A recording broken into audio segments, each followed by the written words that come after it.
हुजूर बहरफान को सिर रहो कि गुरबा परवरी का जुदागाना अंदाज़।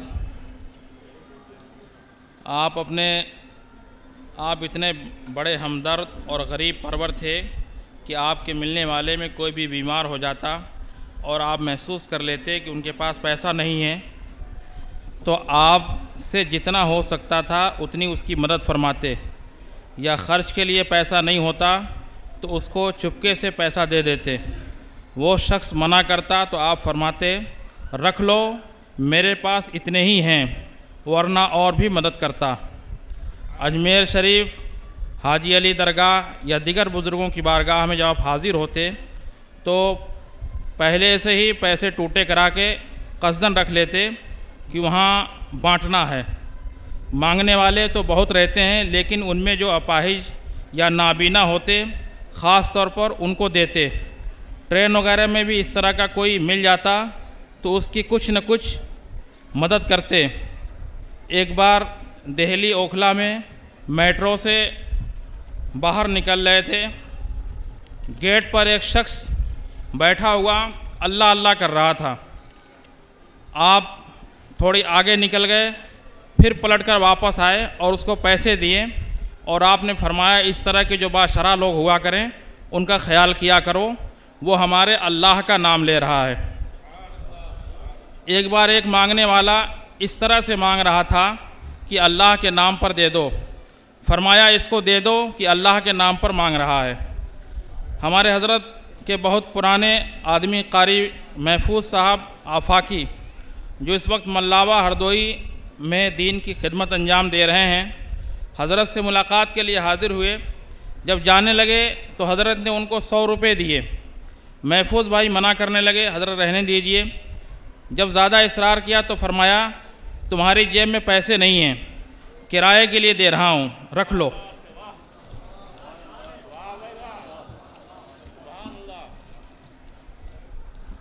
महफूज मियाँ ने बाद में मुझ फ़कीर से फरमाया कि वाकई मेरे जेब में पैसे नहीं थे, लेकिन इसको मैंने हज़रत से बयान भी नहीं किया और न मेरे अलावा इस बात को कोई जानता था। इस तरह के मामलात काफ़ी लोगों के साथ हुए। आपके बहुत से रिश्तेदार घर पर आ जाते और अपनी परेशानी बयान करते। आप उनको ज़रूरत के हिसाब से मदद कर देते, लेकिन किसी के सामने ज़ाहिर नहीं फरमाते। ये सब कुछ अपनी जेब ख़ास से करते। जो हबाब मुरीदीन वगैरह नजराना दे जाते, उसी पैसे से करते। मदरसे का 1 रुपया भी इस तरह के कामों में खर्च नहीं करते, चाहे कोई कितना करीबी होता। कई लोग हमारी नज़र में हैं जो बड़ी बड़ी बीमारी मुब्तला हुए,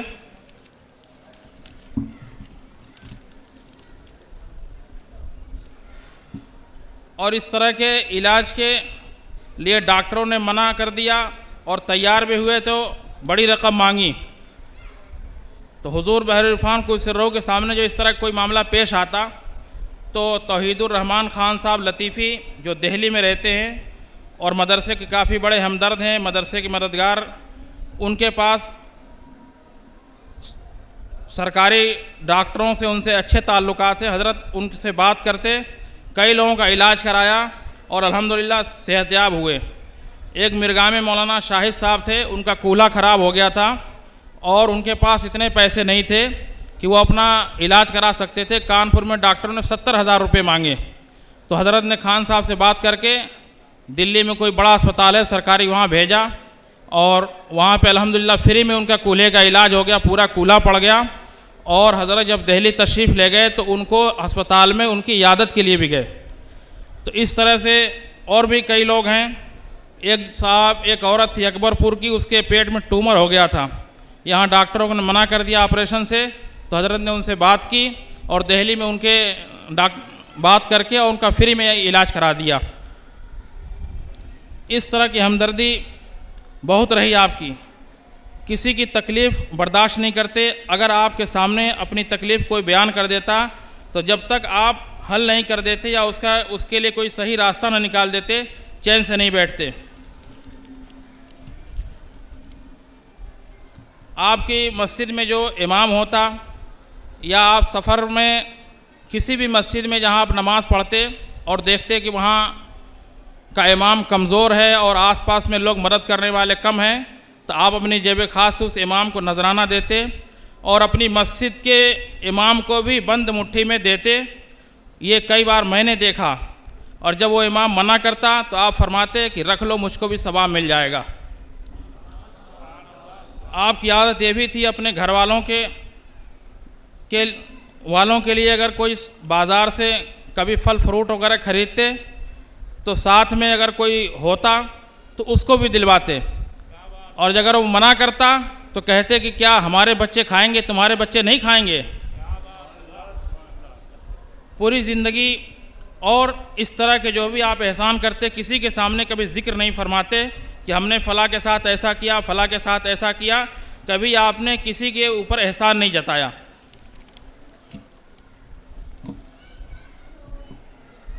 हमारी नज़र में कई लोग ऐसे भी हैं कि उनको आपने कई कई हज़ार रुपए अपनी जेब ख़ास से मकान बनाने के लिए, ज़मीन खरीदने के लिए, घर में इन्वर्टर और बैटरा लगाने के लिए, मोबाइल ख़रीदने के लिए। हमारे एक कारी साहब हैं, उनका मोबाइल गुम हो गया। ये कारी साहब नहीं, दूसरे हैं।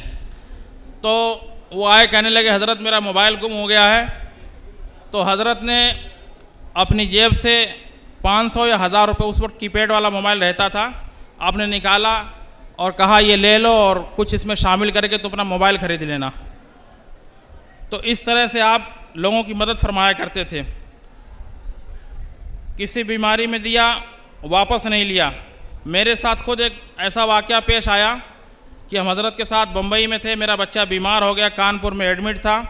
तो पिरानी अम्मी ने 5000 रुपये दिए, और जब फिर वहाँ से वापस आ गए, बच्चा सही हो गया, हमारे हालात कुछ साजगार हुए। हमने अपनी अहलिया के हाथ वो पैसे हुजूर बहरुल इरफान को इस घर भेजे, तो पिरानी अम्मी ने मना कर दिया और फरमाया कि वो पैसे हमें बतौर कर्ज़ नहीं दिए थे, वो भी मेरा ही बच्चा है, मैंने अपना बच्चा समझ के दिया था।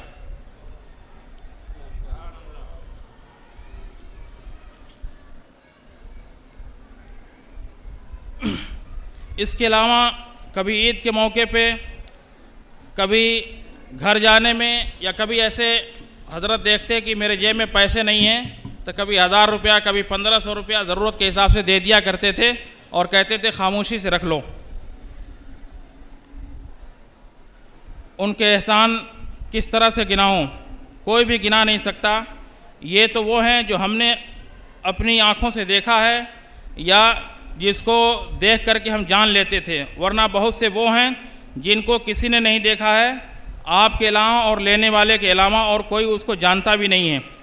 अक्सर मस्जिदों या मदरसों के संगी बुनियाद में जाते तो खुद भी हिस्सा लेते, उसके साथ में हज़रत भी चंदा देते। वहाँ पर लोग जब नजराना या गाड़ी के तेल के लिए पैसा लोग देते तो कबूल नहीं फरमाते और फरमाते कि आप लोग यहीं पर लगा देना, यहाँ पर खुद ज़रूरत है। मदरसों में जाते तो कभी कभी वहाँ के बच्चों को पैसे देते,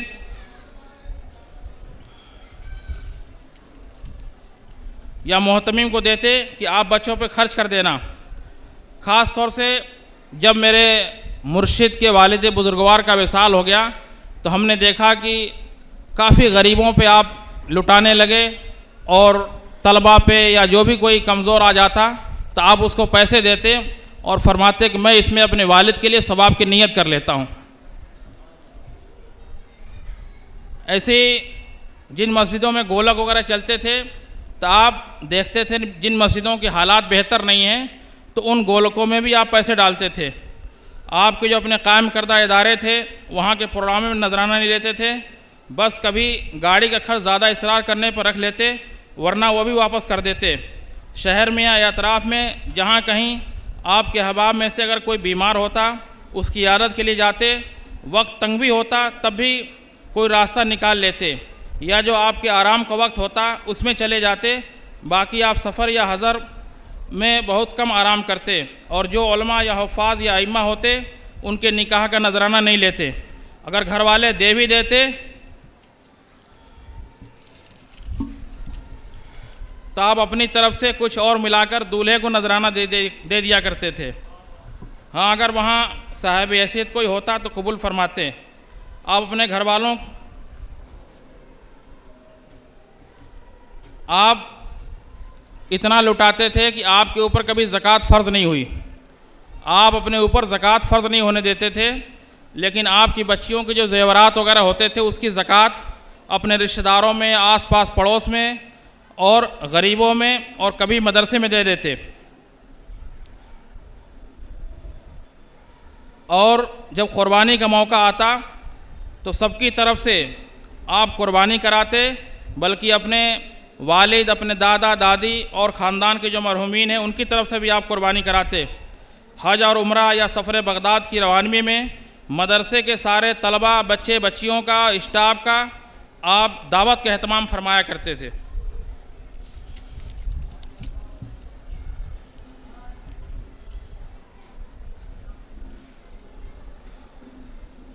और एक बड़ी मेहमानों की मेहमान नवाजी के लिए जब आप दरसगाह में आते थे तो एक बड़ी केतली चाय की आती थी, और जो लोग तावीज़ लेने आते थे उनको सबको चाय पिलाते, और जब चाय ख़त्म हो जाती तो समोसे मंगाते और सबको समोसे खिला के मेहमान नवाजी फरमाते।